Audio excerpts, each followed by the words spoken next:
اہل صدوم، جنہوں نے دنیا میں سب سے پہلے ہوموسیکشویلٹی یا لواطت کو اپنایا، اور نہ صرف اپنایا بلکہ وہ اسے اپنا حق سمجھنے لگے، اور جب ان پر ہدایت بھیجی گئی تو انہوں نے اس ہدایت کو ٹھکرایا، اور اس کے نتیجے میں ان پر ایک ایسا عذاب آیا جو رہتی دنیا تک اس جرم کے کرنے والوں کو ڈراتا رہے گا۔ المقابلہ کی پچھلی ویڈیو میں ہم نے حضرت ابراہیم کی ہجرت اور ان کی زندگی پر بات کی تھی، اور ہم نے دیکھا تھا کہ حضرت ابراہیم کے ساتھ حضرت لوط نے بھی اس ہجرت میں شرکت کی تھی۔ تو آج ہم بات کریں گے حضرت لوط علیہ السلام اور قوم سدوم کی۔ تو آئیے قرآن اور بائبل یعنی اسلام اور کرسچینٹی کی نظر سے حضرت لوط اور قوم سدوم کے واقعے کو دیکھتے ہیں، لیکن اس کے ساتھ ساتھ آپ کو یہ بھی بتاتے چلیں کہ حضرت لوط کا قصہ ایک ایسا قصہ ہے جو اسلام اور کرسچینٹی میں تقریباً ایک جیسی تفصیلات کا حامل ہے، سوائے عذاب کی کچھ تفصیلات ان کی بیوی کے انجام اور گناہ کے محرکات یعنی موٹیفز کے۔ دونوں مذہبی عقائد کے مطابق حضرت لوط نے قدیم عراق یعنی ار سے ہجرت کا آغاز کیا اور حضرت ابراہیم کے ہمراہ سفر کیا۔ روایت ہے کہ حضرت ابراہیم فلسطین یعنی کنعان کی جانب بڑھے، جبکہ حضرت لوط کا سفر انہیں سدوم لے گیا۔ سدوم میں انہیں ایک ایسی قوم کی رہنمائی کا فریضہ سونپا گیا جو اپنی سماجی اور اخلاقی پستی میں حد سے بڑھ چکی تھی۔ یہاں ایک دلچسپ نقطہ حضرت لوط کے نسب کے بارے میں سامنے آتا ہے۔ بائبل کی کتاب پیدائش یعنی جینیسیس میں صاف لکھا ہے کہ لوط ہاران بن تارح کے بیٹے تھے، اور چونکہ حضرت ابراہیم بھی تارح کے بیٹے تھے، اس حساب سے لوط ان کے بھتیجے ہوئے۔ یہ ایک واضح بیان ہے، لیکن قرآن کیا کہتا ہے؟ قرآن اس معاملے پر خاموش ہے۔ کسی بھی جگہ حضرت لوط کا نسب براہ راست نہیں بتایا گیا، البتہ اسلامی تفاسیر جیسے تفسیر طبری اور ابن کثیر عام طور پر یہی بائبل والا نسب دہراتی ہیں، لیکن یہ تفسیری تفصیلات یہودی یعنی اسرائیلی روایات سے مستعار لی گئی ہیں۔ بعض دیگر تفاسیر میں تو لوط کو حضرت ابراہیم کا خالازاد بھائی یا دائی کا بیٹا بھی کہا گیا ہے، لیکن سب سے مقبول بات وہی ہے جو بائبل سے آئی یعنی بھتیجا۔ تو اب بات کرتے ہیں سدوم کی۔ سدوم کا علاقہ 5 بڑی بستیوں پر مشتمل تھا: سدوم، امورا، ادما، سبوبیم اور زغر۔ قرآن میں ان کے نام اور مقام نہیں آیا، بلکہ قرآن انہیں الموتفقات یعنی الٹ دی گئی بستیاں کہتا ہے، لیکن بائبل کی کتاب پیدائش یعنی جینیسیس میں آج کے بحر مردار ڈیڈ سی کا جنوبی علاقہ انہی بستیوں کے مقام پر ہے۔ کچھ اسلامی تفاسیر میں بھی اس علاقے کو سدوم کی آبادی کا علاقہ کہا گیا ہے، لیکن ظاہری بات ہے کہ یہ چیز بھی اسرائیلیات سے ہی لی گئی ہے۔ روایات میں اس علاقے کی زرخیزی کا ذکر ملتا ہے: سرسبز باغات، چشمے اور لہلہاتے کھیت۔ یہ واقعی ایک دلکش مقام رہا ہوگا۔ کہا جاتا ہے کہ اپنی زرخیزی اور دلکشی کے باعث یہ بستیاں انتہائی خوشحال تھیں، اور ان کی آبادی اس زمانے میں بعض روایات کے مطابق 1 سے 4 لاکھ تک تھی۔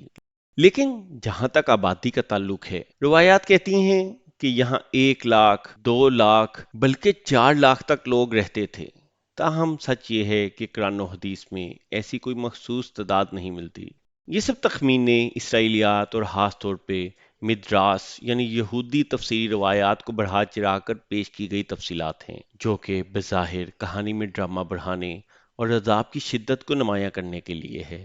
اہل سدوم کے جرائم کے بارے میں مختلف مآخذ میں کچھ فرق پایا جاتا ہے۔ قرآن واضح طور پر کہتا ہے کہ وہ فطرت کے خلاف عمل، لواطت یعنی ہوموسیکشویلٹی کرتے تھے۔ سورۃ الاعراف کی آیات میں حضرت لوط فرماتے ہیں: کیا تم وہ بے حیائی کرتے ہو جو تم سے پہلے جہاں میں کسی نے نہ کی؟ تم مردوں کے پاس شہوت سے جاتے ہو، عورتیں چھوڑ کر۔ یہ قرآنی بیان اس فعل کی غیر فطری نوعیت کو اجاگر کرتا ہے۔ بائبل بھی اہل سدوم کی اس غیر فطری عمل کی مذمت کرتی نظر آتی ہے۔ کتاب پیدائش یعنی جینیسیس میں آتا ہے کہ سدوم کے لوگ لوط کے گھر کے باہر جمع ہو کر کہتے ہیں: آدمیوں کو باہر لے آؤ تاکہ ہم ان سے بدفعلی کریں۔ لیکن اس کے ساتھ ساتھ وہ ان کے گناہوں کی فہرست میں اس بات کو بھی شامل کرتی ہے کہ اہل سدوم اپنے علاقے میں کسی دوسرے کا آنا پسند نہیں کرتے تھے، اس لیے وہ مسافروں کو ذلیل کرتے ہوئے بھوکا مارتے، ان کے ساتھ بدسلوکی کرتے تاکہ کوئی مہمان یا تاجر وہاں نہ آئے۔ یہ ان کی سماجی اور معاشی خود غرضی تھی۔ اسلامی تفاسیر دونوں باتوں کا ذکر کرتی ہیں، لیکن ان کا مرکزی فوکس ہمیشہ لواطت پر رہا، کیونکہ قرآنی بیان میں یہی عمل تھا جس نے خدائی عذاب کو واجب کیا۔ کچھ تفاسیر میں اسرائیلی روایات ملتی ہیں کہ شیطان نے انہیں یہ عمل سکھایا، تاہم قرآن اس گناہ کو قوم کی اپنی سرکشی اور حد سے تجاوز کرنے کا نتیجہ قرار دیتا ہے، نہ کہ شیطان کے اکسانے کا۔ یہ ایک اہم فرق ہے جو انسانی ذمہ داری کو نمایاں کرتا ہے۔ حضرت لوط نے اپنی قوم کو سمجھانے کی بہت کوشش کی۔ اس سلسلے میں انہوں نے ہر ممکن کوشش کی، انہیں اللہ کے عذاب سے ڈرایا اور انہیں فطرت کے خلاف عمل سے باز آنے کی تلقین کی۔ انہوں نے مہمان نوازی اور اچھے اخلاق کی دعوت دی، لیکن وہ اپنی ہٹ دھرمی سے باز نہ آئے۔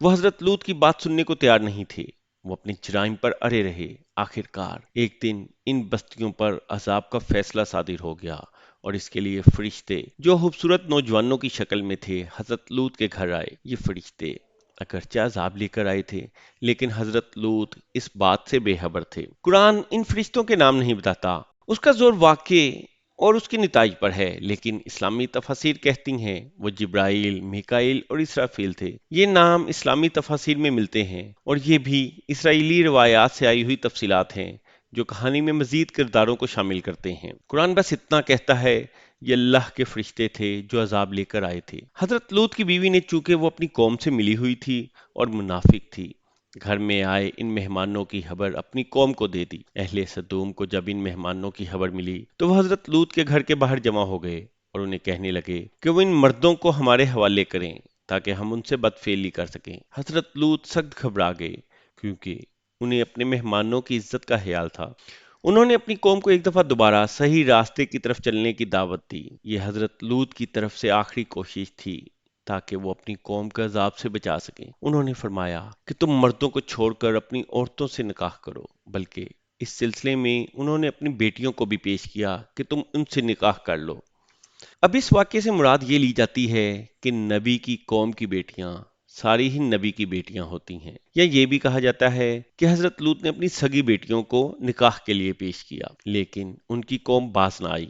انہوں نے اس بات کو نہیں مانا اور وہ اپنے مطالبے پر قائم رہے۔ جب حضرت لوط سخت پریشان ہوئے تو فرشتوں نے انہیں تسلی دی، جیسا کہ قرآن میں آیا ہے، اور انہوں نے کہا ہم تو فرشتے ہیں اور تم پریشان نہ ہو، ہم اس قوم کے لیے عذاب لے کر آئے ہیں۔ انہوں نے حضرت لوط کو حکم دیا کہ وہ اپنے اہل و عیال کے ساتھ اس جگہ سے رات کے آخری حصے میں نکل جائیں اور کسی کو بھی پیچھے مڑ کر نہ دیکھنے کے لیے کہا۔ بائبل میں یہ واضح طور پر ذکر ہے کہ انہیں پیچھے مڑ کر نہ دیکھنے کا حکم دیا گیا تھا۔ قرآن میں بھی اس بات کا اشارہ ہے کہ ان کی بیوی کے علاوہ کوئی پیچھے نہیں رہا، جس سے یہ مفہوم لیا جاتا ہے کہ باقیوں کو پیچھے دیکھنے سے روکا گیا تھا۔ یہاں ایک سب سے متنازع اور دلچسپ نقطہ سامنے آتا ہے۔ بائبل کی کتاب پیدائش یعنی جینیسس میں واضح طور پر کہا گیا ہے لوط کی بیوی نے پیچھے مڑ کر دیکھا تو وہ نمک کا ستون بن گئی۔ یہ ایک بہت ہی مشہور اور ڈرامائی تصویر ہے، لیکن قرآن کیا کہتا ہے؟ قرآن سورہ ہود میں بیان کرتا ہے مگر اس کی بیوی عذاب میں شامل ہو گئی، بس کوئی نمک کوئی ستون نہیں۔ قرآن محض اس کے انجام کو بیان کرتا ہے، تفصیلات میں نہیں جاتا۔ اسلامی تفاسیر میں بھی عام طور پر یہ بیان ملتا ہے کہ وہ پتھروں کی بارش سے ہلاک ہوئی۔ یہ نمک کے ستون والی کہانی بائبل اور یہودی روایات کی ایک آمیزش ہے جو کہانی میں عذاب کے پہلو کو نمایاں کرتی ہے۔ اب عذاب کی نوعیت کے بارے میں بھی مختلف ماخذ میں فرق پایا جاتا ہے۔ قرآن کہتا ہے ہم نے اس بستی کو اوپر کا نیچے کر دیا اور ان پر پکی مٹی کے پتھر لگاتار برسائے۔